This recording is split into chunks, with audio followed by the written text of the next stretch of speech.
சோட்டு சோட்டு எவ்வளோ நேரம் தூங்குவ? விடிச்சு எவ்வளோ நேரம் ஆச்சு தெரியுமா? அம்மா ப்ளீஸ் இன்னும் ஒரு 10 மினிட்ஸ் தூங்கிக்கிறேன் ப்ளீஸ்மா, தூக்கம் வருது. 10 மினிட்ஸ் தான். ஆல்ரெடி ஸ்கூலுக்கு லேட் ஆச்சு தெரியுமா? சீக்கிரமா போய் ப்ரஷ் பண்ணிட்டு குளிச்சுட்டு வா. ஓகேம்மா. என்ன பையனோ இவன். ஆல்ரெடி லேட் ஆயிடுச்சு, ப்ரஷ் பண்ணிட்டு குளிச்சா லேட் ஆயிடும். முகத்தை மட்டும் கழுவிட்டு போயிடுவோம். வீட்டியா சோட்டு வா டிஃபன் சாப்பிடு. எனக்கு அதெல்லாம் வேணாம், நான் ஸ்கூலுக்கு கிளம்புறேன். என்ன கேளுடா, ஸ்கூலுக்கு போனா பசிக்கும். அம்மா எனக்கு அதெல்லாம் பசிக்கல, நான் போய் ஸ்நாக்ஸே சாப்பிட்டுக்கிறேன். சொன்னா கேளுடா. அம்மா நான் தான் சொல்றேனே எனக்கு பசிக்காதுன்னு. சொன்னா கேட்க மாட்ற, போய் பசிக்கட்டும், அப்பதான் உனக்கு எல்லாம் புரியும். சரிங்கம்மா நான் போயிட்டு வரேன். பார்த்து பத்திரமா போயிட்டு வா. சரிம்மா போயிட்டு வரேன். என்னடா சோட்டு, காலையில ஸ்கூலுக்கு வர சொன்னா பெல் அடிச்சு எல்லாரும் வீட்டுக்கு போற நேரத்துக்கு வந்திருக்க. மாமா இவனுக்கு மட்டும் ஸ்பெஷலா ஸ்கூல் திறந்து வச்சிருக்காங்க போல. ஏய் என்ன இப்படி ஓவரா பண்றீங்க? கொஞ்சம் தானே லேட் ஆச்சு. நாங்க எங்கடா ஓவரா பண்ணோம்? நீ எவ்வளவு லேட்டா வந்திருக்க பாரு. என்னைக்காவது ஒரு நாள் காலையில சீக்கிரமா எழுந்து குளிச்சுட்டு வருவோன்னு இருக்கா? இன்னைக்கு பல்லாது தேய்ச்சியா இல்ல அதுவும் கிடையாதா? நீங்களாம் என் ஃப்ரெண்ட்ஸ் தானே, எதுக்காக என்ன இப்படி கிண்டல் பண்றீங்க? நாங்க உன் ஃப்ரெண்ட்ஸ் தான், ஆனா நீ பண்ற எல்லாம் எங்க ஃப்ரெண்ட் மாதிரி தெரியலையே. சரி சரி விடுப்பா, விட்டு அழுதுருவான் போல. போறேன்.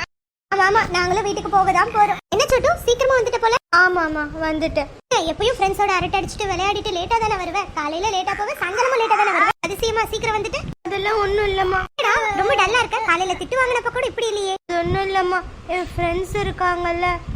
ஆமா எப்போ ஒன்னாதானே சுத்துவீங்க, அவங்களுக்கு என்ன? உங்களே என்ன கிண்டல் பண்ணிட்டாங்கம்மா. இது பண்ணாங்களா? என்ன சொல்ற?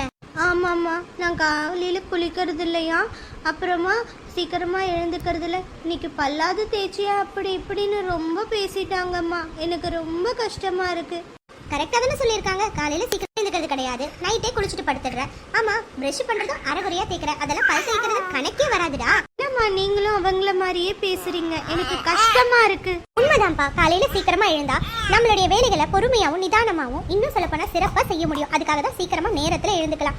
உதாரணமா சீக்கிரமா ஸ்கூலுக்கு போலாம், பொறுமையா சாப்பிட்டுட்டு போலாம்ல. உனக்கு பிடிச்ச விஷயம் தான், இன்னும் 2 இட்லி கூட சாப்பிடலாம். அந்த மாதிரி தான். அதே மாதிரி குளிச்சா நம்ம உடம்புல இருக்க அழுக்கெல்லாம் போயிட்டு ஒரு புத்துணர்ச்சி கிடைக்கும். நல்லா பல் தேய்ச்சா கிருமி போயிடும். இந்த மாதிரி இவ்வளோ நல்ல விஷயங்கள் இருக்குடா. ஆமாம்மா, இதெல்லாம் நான் புரிஞ்சுக்காம இருந்துட்டேன் இவ்வளவு நேரம்.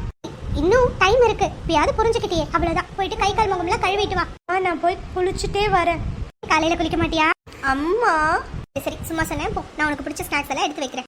அடுத்த நாள் காலை இன்னைக்கு எழுப்பாம நீயே சீக்கிரமா எழுந்து கிளம்பிட்ட ஸ்கூலுக்கு. அம்மா நீங்க சொன்ன மாதிரி காலையில சீக்கிரமா எழுந்துட்டேன், பிரஷ் பண்ணிட்டேன், குளிச்சுட்டு சாமியை கும்பிட்டுட்டேன். சூப்பர் செல்லம், சொன்னது புரிஞ்சுக்கிட்டியே. ஆமாம்மா, நான் காலையில எழுந்துக்கிட்டா எவ்வளவு நல்லதுன்னு புரிஞ்சுக்கிட்டேன். அம்மா இந்த மாதிரி நல்லா பிரஷ் பண்ணியாச்சு, குளிச்சாச்சு, ஸ்கூலுக்கு போயிட்டு வரேம்மா. டிஃபன்ரா? அம்மா நான் காலையிலேயே ஃப்ரூட்ஸ் எல்லாம் சாப்பிட்டுட்டேன். நீங்க கட் பண்ணி வச்சிருந்தீங்கல்ல டேபிள்ல, தண்ணி பாலையும் குடிச்சிட்டேன். குட் பாய், பார்த்து பத்திரமா போயிட்டு வரணும்டா செல்லமே. என்னடா சீக்கிரம் வந்துட்டே இன்னைக்கு, எங்களுக்கு முன்னாடி. ஆமா இனிமே அதெல்லாம் அப்படித்தான். சூப்பரா வந்துட்டோம்ல. ஆமாண்டா, நான் கூட நேத்து பேசுனதெல்லாம் தப்புதான், சாரிடா.